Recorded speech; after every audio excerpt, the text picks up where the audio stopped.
siç mund ta shikojmë në këto pamje, ky është momenti kur autorët qellojnë 3 prej tyre, pra siç shihen në këtë Toyota, qellojnë ndaj makinës, automjeti i bardhë, pra ku ishte Gilmando Dani pasagjer dhe Muçi Shelqeri shoferi. Shohin momentin kur njëri prej autorëve afrohet për qelluar, por me sa duket i bllokohet arma dhe shkon një tjetër nga autorët, i dorëzon një tjetër armë dhe shkon pra për të kryer qitjen finale. Një video tjetër të cilën do ta komentojmë më pas. Shohim qetësinë me të cilën shkon afrohet, mbush armën dhe qellon, kryen ekzekutimin final. Kemi një video tjetër të cilën do ta komentojmë gjatë emisionit dhe rikthehen sërish, marrin çka kanë lënë në tokë, hipin në makinën Toyota për të larguar më pas në drejtim të fshatit Halil në Nikël. Tipikisht një sken krimi si ato që kemi parë në filma. Autor të cilët me një qetësi të frikshme kryen ekzekutimin e Gilmando Danit. Dhe për ta rikthyer edhe një herë, shohim të 3 autorët sigurohen në këtë moment që vrasja të kryet deri në fund. Porosia të çohet deri në fund. Edhe një herë momentin për ta parë së bashku, bllokohet arma si duket. I vjen në ndihmë autorit tjetër. Hapet dera për të qëndruar gati të dyja dyert e makinës, janë të hapura. Hipën njëri prej autorëve, ndërsa tjetri afrohet, mbush armën, ka hedhur njërin prej armëve në tokë. Okej, rikthehemi këtu shohim dhe armën, qellon, kthehet, merr armën që la në tokë. Okej, sigurohet dhe njëherë, marrin dhe armën tjetër dhe të dy hipin në automjet. Një ngjarje e cila nuk ishte parë në këtë lloj forme në një nga zonat me sigurinë më të lartë në Shqipëri. Një breshëri plumbash fare pranë hyrjes së aeroportit të Rinasit dhe vetëm 50 metra larg komisariatit policisë do të shënonte fundin e jetës për Gilmando Dani, një emër që prej vitesh este paralel mes vëmendjes nga policia dhe vëmendjes nga kundërshtarët e botës së krimit. Shofer në makinën ku u vra Dani, i gjakosur dhe me pak shenja jete mbeti Muçi Shaljani, i njohur ndryshe si Muçi Sheqeri, agenti i Agjencisë së Mbikëqyrjes Policore. Burimet të sigurta konfirmojnë se atentati ishte planifikuar në detaj. Autorët të pajisur me 4 armë zjarri, 3 kalashnikov dhe një pistolet e kishin ndjekur lëvizjen e Benzit luksoz që disa ditë më para ishte parkuar në zonën e aeroportit. Dani dhe Shaljani në datën 7 nëntor parkuan makinën e tyre tip Mercedes-Benz në aeroportin e Rinasit dhe fluturuan për në Barcelonë. Kthimi do të ishte mesditën e së martës. Rreth orës 14 sapo Dani dhe Shaljani morën makinën dhe dolën nga aeroporti. Një Toyota Yaris ju ofrua me shpejtësi, brenda saj 4 persona, 3 qitës dhe një shofer. Në momentin që automjeti i viktimës u ndal në rrethrottullim, shpërtheu breshëria e parë. Njëri prej atentatorëve zbriti nga makina dhe qelloi nga afër, duke u siguruar që misioni të përfundonte pa të mbijetuar. Benzi vazhdoi për inerci dhe disa metra derisa ndaloi buzrrugës. U desh ndërhyrja e qytetarëve të zakonshëm dhe policisë për të thyer xhamat dhe për të nxjerrë trupat, njëri i vdekur dhe tjetri plagosur rënd. Më pak se një orë më vonë në fshatin Halil të Fushkrujës u gjet të djegur një Toyota, e cila dyshohet të jetë përdorur nga atentatorët. Brenda saj u gjetën pa ashtu 3 kallash dhe një pistolet. Targat sipas verifikimeve të para ishin të vjedhura një vit më parë në Greqi. Hetuesit mendojnë se grupi ka ardhur nga Nikla, një zonë që prej vitesh lidhet me strukturat më të ashpra të botës së krimit në vend. 47 vjeçari i vrar Gilmando Dani nuk ishte një emër i panjohur për dosjet e drejtësisë. Ai njeh si krau i djathtë Emiliano Shullazit, një nga figurat më të përfolura të krimit organizuar në Tiranë. Që prej vitit 2006, emri Danit është shënuar vazhdimisht në raportet e policisë, herë për armbajtje pa leje, herë për kanosje dhe herë për gjovënie. Në vitin 2018, ai u dënua me 12 vite burg në kuadër të grupit të Shullazit, një dosje që përfshiu dhe emra të tjerë të njohur. Në tetor 2024, ai doli nga burgu me liri me kusht, pasi kishte kryer pjesën më të madhe të dënimit. Por për Gilmando Danin, jeta jashtë qelisë nuk ishte me asgjë normale. Ai kishte shpëtuar nga 2 atentate të tjera në 2011 dhe 2015 dhe megjithatë nuk u shkëput kurrë nga rrezja e krimit. Dyshimet janë të forta që pas daljes nga burgu një vit më parë ai ishte rikthyer sërish në historinë e gjovënies, atë për të cilën grupi i Kavajës njihej prej vitesh. Në dosjet e policisë, Dani del krah për krah me Shullazin dhe në episoda të tjera, që nga prishja e mitingut të Partisë Socialiste në 2011 dhe deri tek arrestimet për armëmbajtje. Madje në një rast ai mori mbi vetë autorsinë e një pistolete për të shpëtuar mikun e tij Shullazi nga burgu, një veprim që dëshmonte besnikërinë ndaj grupit. Në anën tjetër, shoferi i Benzit në këtë atentat, siç e tham, ishte Muçi Shaljani, ose siç njeh në qarqe të tjera Muçi Sheqeri. Një emër që papritur do të hapte një tjetër dosje, këtë herë brenda vetë institucioneve të shtetit. Sheqeri u punësua në shtator si agenti i Agjencisë Mbikëqyrjes Policore, AMP, në kohën kur institucioni drejtohej nga Artiol Saliasi, por burime pranë Drejtorisë së Sigurimit të Informacionit të Klasifikuar DSIK, organi që verifikon pastërtinë e figurës së punonjësve të strukturave të sigurisë, zbuluan se Sheqeri nuk kishte certifikat sigurie, pra nuk duhet të ishte pranuar asnjëherë në këtë institucion. Pas atentatit mësohet se DSIK ka hapur hetim për të zbuluar si u fut Sheqeri në AMP dhe kush e mbështeti emërimin e tij. Të njëjtët hetues po verifikojnë nëse pozicioni i tij brenda AMP-s mund të ketë ndihmuar ndonjë rrjedhje informacioni apo lëvizje që ekspozoi Dani përpara autorëve.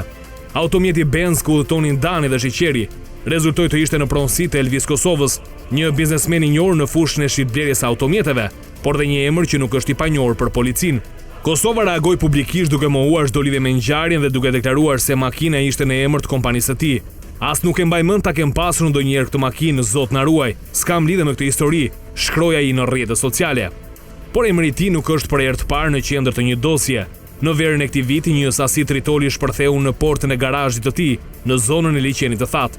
Po ashtu në gusht të 2024 sa u ndalua për vjedhjen e një Audi R8 me vlerë rreth 200.000 euro, një rast që ende mbetet në hetim.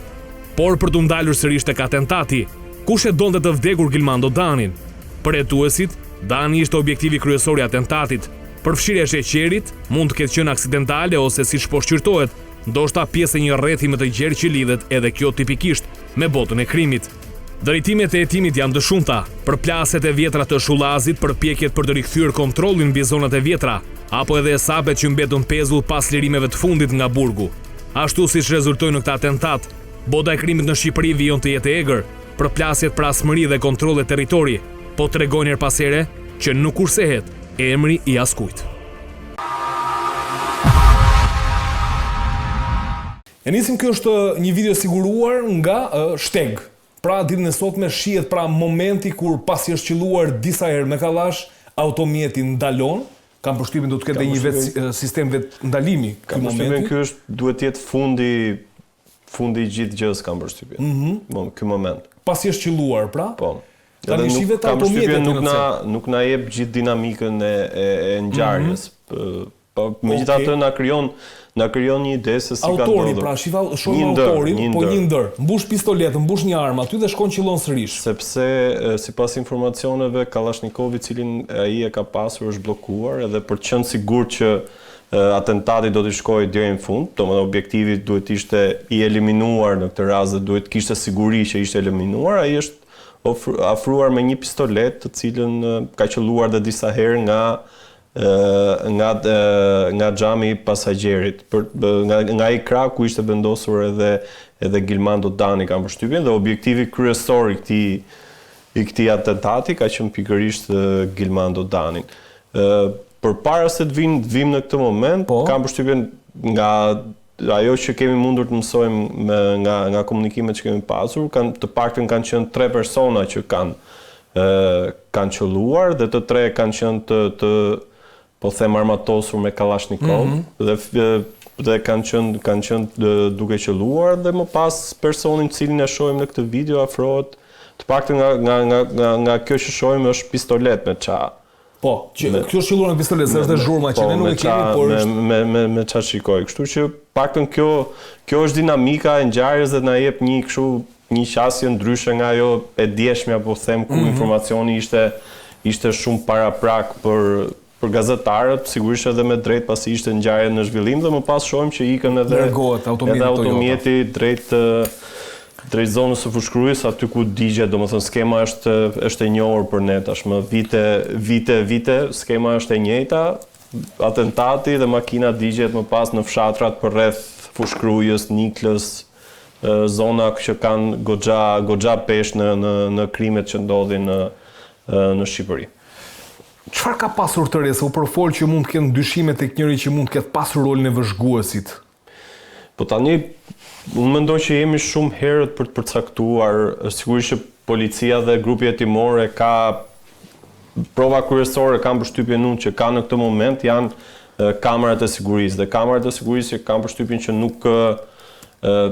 nuk zbardhen aq kollaj. Sigurisht që ka fokusuar ose kamerat e sigurisë kanë kapur persona të cilët mund të kenë lidhje me këtë ngjarje, por duhen verifikuar me detaje se çfarë veprimesh ata kanë kryer dhe pse policia dyshon që ky person ka lidhje me këtë atentat. Sigurisht që unë mendoj që gjithë procesi hetimor kam përshtypjen për disa kohë do jetë në kuptimin e fjalës do jetë rutinë, do observohen kamerat e sigurisë, do shikohen me detaje, më pas persona do thirren, do pyeten, do verifikohen po themun telefonat, qeliza telefonike, ku kanë qenë vendosur, me kë kanë folur, nëse kanë folur, dhe më pas do dilet në një vendimarrje për ta. Kam përshtypjen që tani jemi në kuadrin e mbledhjes së gjithë provave për të përcaktuar rolin e gjithë secilit.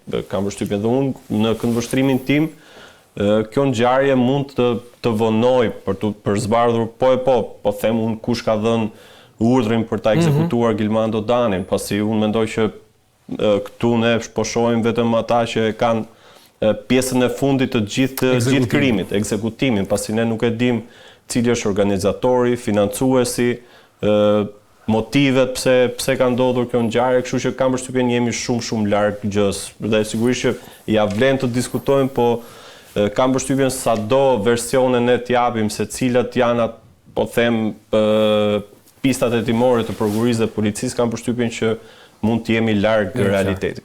Faleminderit Xhev. Karanja, si e lexon këtë vrasje në hyrje të një nga zonave, le të themi ndoshta zona më e sigurt në vendin ton, aeroporti Rinasit? Kemi të bëjmë me një ngjarje shumë të rëndë, në radhë parë ngushëllime familjarit viktimës dhe i urojmë shërim të dëmtuarit tjetër. Kjo ngjarje ka ndodhur në një vend që duhet kemi parasysh është cënimi i sigurisë publike për qytetarët, por kemi edhe sigurinë kombëtare dhe ndërkombëtare. Kombëtare them se aty vijnë njerëz nga Kosova, pra vijnë qytetarë nga Kosova që përdorin aeroportin e Rinasit, ke edhe ndërkombëtare sepse aeroporti i Rinasit është zgjeruar, është një aeroport i cili kanë akses edhe qytetarë evropian, balkanik e tjerë. Konstatojmë domethënë që mjeti i përdorur ka qenë një Toyota, duket Toyota Yaris. Auris kanë mbështytje, ndoshta. Nga forma së Toyota Auris. Pra domethënë kemi në vendin më të sigurt që prezumohet që të jetë Shqipëria, të Shqipërisë, që ke aeroplan që bëjnë kargo të ndryshme e tjerë, ty të ndodh, janë disa raste që ndodhin. Pavarësisht se këtu kemi me atentati është i befasishëm, personi që do bëjë një atentat e ruan viktimin e tij dhe gjen momentin më të volitshëm, duhet një reagim më i shpejt nga ana e policisë shtetit, domethënë. Duhet të kemi parasysh edhe perimetrin e sigurisë. Ai ka kaluar, po të kemi parasysh Toyota ka përshkruar gjithë anën, domethënë gjithë perimetrin e aeroportit dhe është i njëjti mekanizëm që ndodh gjithmonë në raste të tilla. Ne duhen marr masa, dhe duhet bërë analizë sepse po ndodhin ngjarje njëra mas tjetrës dhe ne nuk kemi një analizë. Pra po ndodhin pak a shumë me të njëjtin mekanizëm, qoftë me pamjet e sigurisë, ndoshta duhet të ketë një lloj tjetër të funksionimit policisë shtetit, duhet të jetë si më përpara me grupet gatshme që merrshë informacion për ngjarjen, lëshoheshe, domethënë, ose niseshin grupet e gatshme për një herë mbas autorit veprave penale. Por duhet të jenë dhe trajnuar, sepse për shembull këtë ngjarje, ato ke pasur me personat kanë qenë 3 vetë me Kalashnikov. Pra këta nuk mund t'i ndalonte dot një policë trafiku, ose një policë tjetër budallik ta mendoje kështu, që mund t'i ndalonte një policë trafiku. Do rrezikonim edhe jetën. Pra duhet parë, domethënë, siguria e aeroportit në tërësi, se janë disa ngjarje, kjo është ngjarja më e rëndë. Është më e rëndë se ngjarja e vjedhjes së parave, sepse aty u vodhën para dhe hikën. në kuptimin parat ishin dëmi më i madh. Ishin dëmi më i madh, kurse këtu kemi jetën e personit, se dhe këta, domethënë dhe viktimat që kanë shkuar në këtë vend kanë menuar që janë sigurt, kanë parku makinën në aeroport. Pra duhet të bërë një ndryshim total në lidhje me sigurinë publike, kombëtare dhe ndërkombëtare. Mund të kishte dje një fugon aty Karandra që mund ta ndiqte i forcave ndërhyrjes shpejt menjëherë makinën nga mbrapa. Ndoshta mund ta arrinte në kohë, do ishte e mundur apo është e pamundur organizimi? Duhet kemi parasysh, duhet që policia e shtetit të merret me rendin dhe sigurinë publike. Policia e shtetit në Shqipëri merret me ndërtimet pa leje. Policia e shtetit del me bllok në dorë duke vënë gjoba.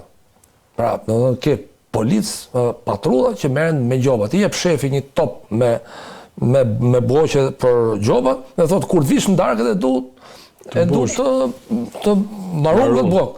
Dhe ai çfarë bën tash, polici në vend të merret me sigurinë, ai merret ku gjeni një makinë të parkuar me keq, ose i thot vet parko keq që të shkoj ti vej gjobën. Pra policia e shtetit duhet merret me sigurinë publike. Edhe grupet e gatshme, siç ka qenë më përpara, që të kohë e reagimit, sepse ngjarje ka pasur dhe do ketë. Edhe në Perëndim dhe kudo ngjarje ka. Por kemi të paktën që policia ndjek autorin për shohin shumë ngjarje, edhe te rasti i Gjon Shkamit, në rasti Shkamit, Elvis Shkamit se Gjoni është. Po, ishte vetë ai që thriti policinë dhe doli që u arrestuan në flagrancë. Po çfarë arrestimi ka në flagrancë kur thotë ja se janë këtu. Pra duhet një ridimensionim total i forcave të policisë. Shrit numri i policëve, ndërkohë që më para ka qenë dhe 97-ën, për shembull, po marrim dhe 97-ën, ke pas ndjekje, ke pas policë që janë tamam policë. Pra duhet të trajnohen ato që janë të jenë saktë, të zbatojnë ligjin për armët, dhe të kenë dhe grupet e gatshme. Pra duhet parë kontrolli i territorit me grupet e gatshme, qoftë në Rinas patike në zemër të Shqipërisë. Pra Rinasi është objekti i rëndësisë së veçantë, biles dhe fotot satelitore, po t'i vesh ke avionët e parkuar aty. Ata mund të kishin marrë dhe një aeroplan. Pra mund ta kishin marrë një me këtë përgatitje, futet ashtu, shkon te piloti dhe bëhet ngritje. Pra ose akte terroriste. Pra tregon që duhet ndryshoj totalisht mënyra e rrugës së aeroportit, por jo vetëm aeroport, por në çdo territor duhet kemi kontroll mbi territorin. Sot po diskutohet për drone, po diskutohet për satelit, ndërkohë që ne jemi aty që ka qenë statuja e Nën Terezës, ka ikën qafë than. Pra mund të rreth rrotullimi që është i gjithë shqiptarëve ndodh ngjarje. Dhe dyta diçka tjetër, domethënë, pra duhet merremi me autorët e veprës penale, të mos merremi tash kush e punsoi këtë punonjësin e AMF-s. Ai është duke vdek, domethënë është në gjendje tonë shëndetësore, ne merremi kush e punsoi, pra avancoj. Po dhe kjo kam përshtypjen ka nevojë për një farë diskutimi zoti Karandra. Avancojnë, të lutem. Avancojnë hetimet kënej, duhet të avancojnë më shumë për to. Jam dakord që duhet të ashtu, por duhet përqendru te zbulimi i vrasjes. Kjo është tretësore ose dytësore në rastin konkret. Duhet të verifikohet shumë mirë. Nëse AMP-ja apo policia e Tiranës tani ka ndaluar 2 oficerë policie të cilët kishin falsifikuar dosjen e punësimit të këtij personi, besoj që ka nevojë për një hetim. Hetime ka, por duhet të avancohet në lidhje me vrasjen. Pra vrasjet duhet të jetë prioritare në këtë moment. S'është aty i ke dosje personale e personit aty është nuk i ke. Megjithëse janë dy institucione të ndryshme, të paktën policia të merret me autorin dhe agjencia të paktën të zbulojë se që duhet të shumësohet më shumë autorit. Sa për të lexuar njoftimin që dha domethënë sot në mëngjes Agjencia Mbikëqyrjes Policore që thotë nisur nga interesi i madh i medias dhe ndjeshmëria e ngjarjes të ndodhur ditën e djeshme, që interesi i medias nuk e di pse do duhet ishte këtu, pranë rreth rrotullimit Nën Tereza, ku rezultoni përfshir edhe punonjësi i Agjencisë Mbikëqyrjes Policore Muçi Shaljani, i cili ka mbetur i plagosur dhe po merr ndihmë mjekësore. AMP ka nisur me njëherë verifikimin e brendshëm të procedurave administrative të ndjekura si dhe praktikën e plot me agjencitë përkatëse dhe policinë e shtetit në lidhje me procedurën e rekrutimit të tij prej shtatorit 2025. Ndërsa pak minuta më herët, Agjencia Mbikëqyrjes Policore njofton që në vijim të komunikimit në lidhje me ngjarjen e ndodhur ditën e djeshme në rreth rrotullimin pranë aeroportit Nën Tereza, Agjencia Mbikëqyrjes Policore pas kryerjes së veprimeve timore ka ndaluar punonjësin e policisë pra nën komisar BC me detyrë specialist për hetimin e krimeve dhe inspektorin AZ me detyrë ndihmë specialist i policimit në komunitet pranë komisariatit të policisë numër 3, Tiranë, të dyshuar për kryen e veprave penale, falsifikimi i vulave, i stampave ose i formularëve dhe shpërdorimi i detyrës. Këta punonjës sot AMP-ja dyshohet se në bashkëpunim kanë përpiluar vërtetimin e besueshmërisë për shtetasin Muçi Shaljani, pa pasqyruar në të dhënat të cilat përbëjnë shkak për cënimin e kushteve të sigurisë. Ky detyrim i papërmbushur është i përcaktuar në dispozitat e ligjit për Policinë e Shtetit dhe ligje që normojnë veprimtarinë agjensive ligjzbatuese, që do të thotë ka pasur një lloj falsifikimi në rastin konkret. Çfarë do të thotë kjo? Po kam përshtypjen kjo tregon seriozitetin e institucioneve shqiptare sidomos në rekrutimin e personazheve të tilla që më pas marrin një detyrë shumë të rëndësishme pra një institucioni si Agjencia e Mbikëqyrjes Policore, e cila do të hetoj vetë policinë. Kështu që kjo edhe sigurisht që dakor tani jemi në shumë herët edhe ndoshta policia e Tiranës kaq ka mundur të vërtetoj për momentin dhe kaq ka bërë, ka arrestuar, po kam përshtypjen që një dosje e tillë nëse është falsifikuar, kam përshtypjen nuk mund t'i lihet në dorë një inspektor i zone apo edhe një shefi specialist e policimit në komunitet.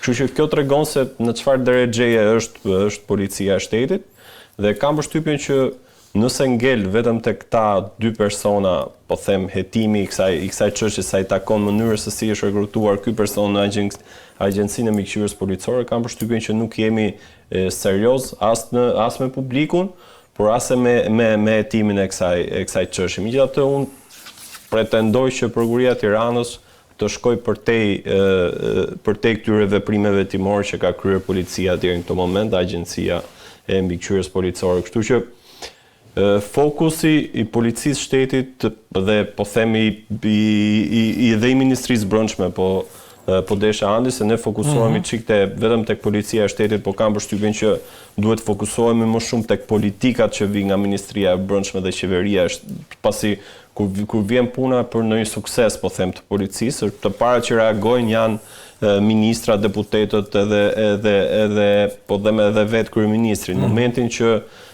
ne kemi një problem me policinë e shtetit, atëherë i lihet në dorë policisë shtetit, e cila na thuhet pastaj që është një institucion i cili funksionon në mënyrë të pavarur, është e pavarur, drejtori i policisë është i pavarur, por kur vjen puna për probleme ti funksionon në këtë mënyrë, kur vjen puna tek suksese, sigurisht që ti je i pari që ja merr sukseset policisë shtetit. Ndërkohë, se një ditë më parë Ministria e Brendshme pati dhe një deklarat ku tha që policia ndoshta ka pamundur që të shkojnë për guzhina atë për mos kryer vrasje siç ndodhen dhe me fik, ndoshta është një deklaratë e cila ju kthyen në bumerang, të tregojnë që gjëja çalon.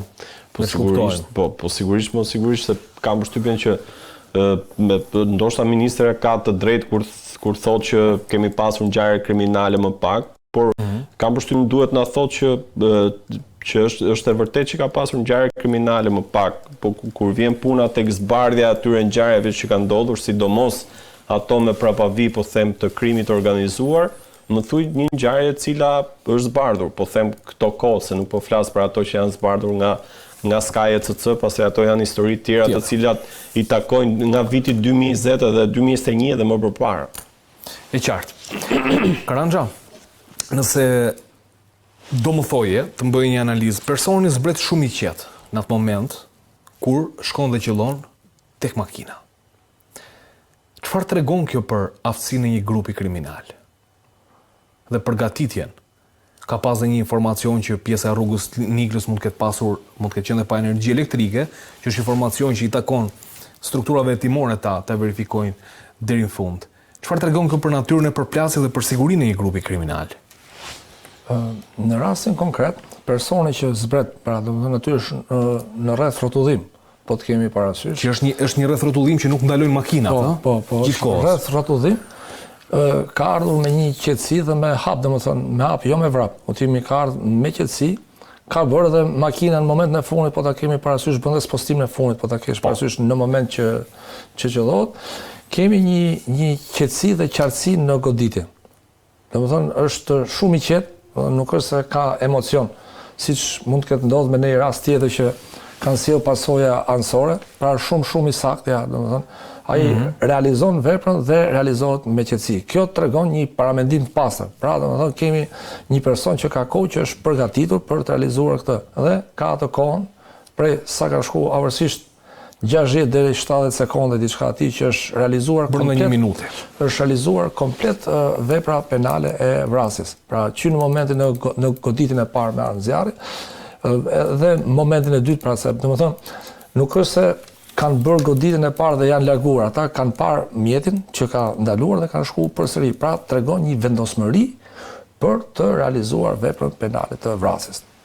Normal do jenë objekt hetimi dhe puna e OSHE-s që pse nuk ka pasur dritë. Në rast se, në rast se mund të ketë lidhje funksionimi i kamerave ose persona që janë të interesuar, pse nuk kanë funksionuar, do jetë objekt hetimi dhe duke qenë se është që ka dyshime se është një grup shumë, domethënë që ke persona që kanë marrë pjesë në shumë aspekte, do jetë hetimi që do ta sqarojnë lidhje me pamjet filmike, do shikoj personat cilët nëse kamerat për shkakun sepse dhe pamjet filmike kanë bën shumë nëpër objekte të ndryshme. Dhe kisha pyetje, është e lehtë të zbardhet një ngjarje duke përdorur vetëm pamjet filmike, se kam përshtypjen automjeti i djegur, nuk e di sa është e mundur të gjenden gjurmë tek një automjet i djegur, dhe sa lehtë është të zbardhet një ngjarje nga pamjet filmike. Tani ka raste edhe në automjet djegur që është pjesë shtrisht i djegur që nuk ka është djegur plotësisht, mund të gjenden gjurmë.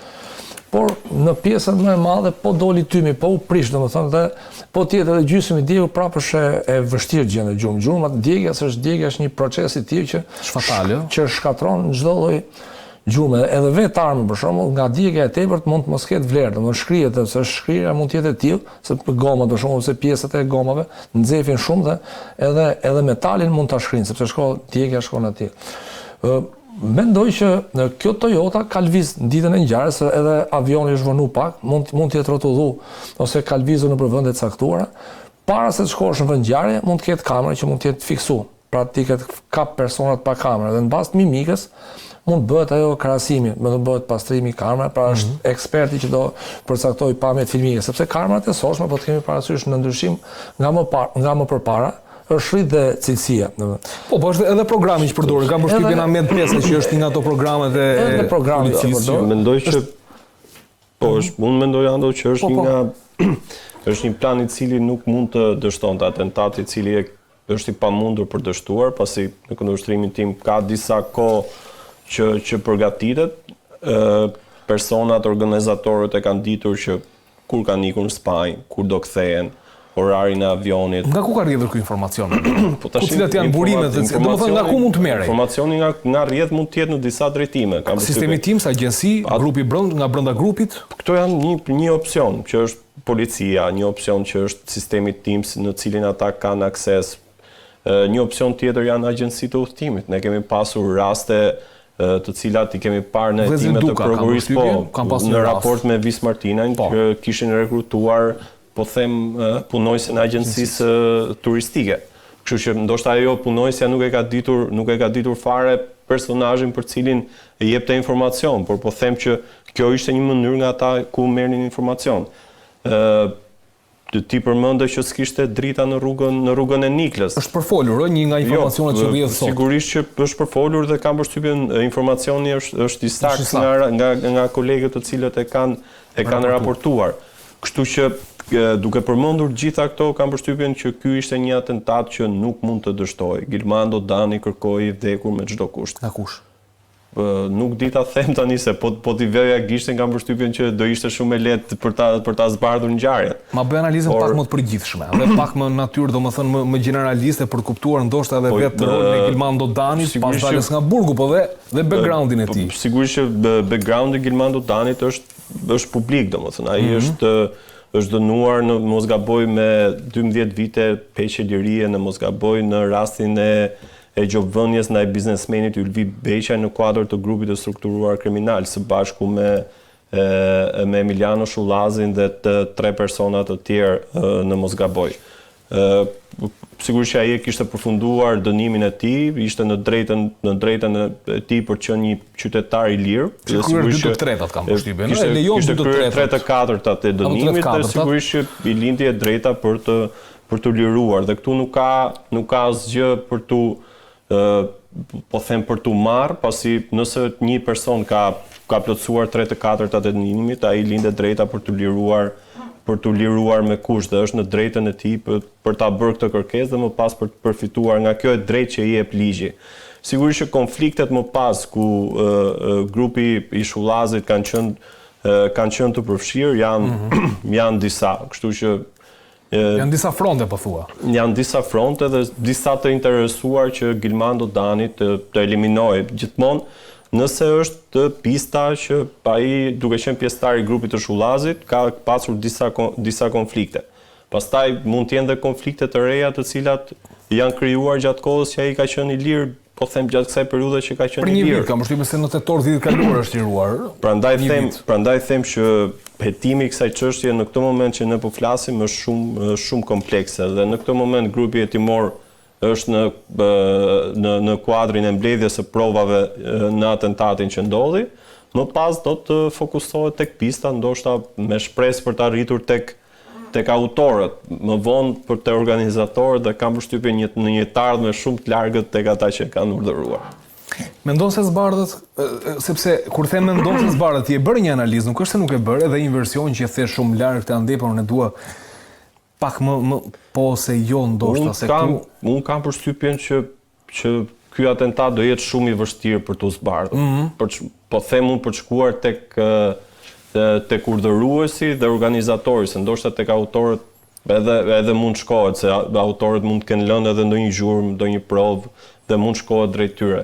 Po kam përshtypjen që të shkosh tek organizatorët edhe tek urdhëruesi dhe më pas për të kuptuar edhe motivin e kësaj ngjarje shumë të rëndë, unë shoh shumë të vështirë për të ndodhur, pasi atentate të tilla në të njëjtën mënyrë po them është shumë e vështirë për të zbardhur. Unë kam qenë nga ato persona për shembull që masakra e Dobraçit, biles edhe kam folur për të që do të zbardhej shumë shpejt për shkak të informacionit që kisha, duke qenë që autorët edhe kishin lënë gjurmë shumë të mëdha. Kam thënë dhe këtu, të njëjtën gjë, që do zbardhej, prisja zbardhjen. Po tha dhe ministri, më thënë u krijuar bindja që Po pra, por nuk ndodhi. Ne tani jemi kam përshtypjen gati një vit e një muaj nga ngjarja, ndoshta një vit. Një vit, se në 30 tetor për 30 tetor. Një vit nga ngjarja dhe nuk i kemi ende emrat e autorëve dhe më pas tek urdhëruesit. Por kam përshtypjen që unë mendoj që të dhëna të vlefshme për hetimin e kësaj çështje dhe ndoshta edhe për zbardhjen e kësaj çështje mund të vinë edhe nga burgjet, nga sistemi i burgjeve në Shqipëri, kështu që kam përshtypjen në Shqipëri, ndoshta mund të jetë edhe në Europë, por edhe në botë, por kam përshtypjen që në burgje në Shqipëri ka më shumë informacion për ngjarje të kalibrit të tillë. Kështu që një bindja ime është që grupi hetimor një fokus shumë veçantë do ta ketë edhe te sistemi i burgjeve në Shqipëri për zbardhjen e kësaj ngjarje. Po, sepse ndoshta ka ende le të themi pjesëtar të grupit të Gilmando Danit, cilët një fjalë mund ta thonë, diçka mund të hedhin më shumë dritë se kush mund të ketë qenë për plasje, apo vetëm ndoshta Gilmando Dani mund të ketë folur diçka.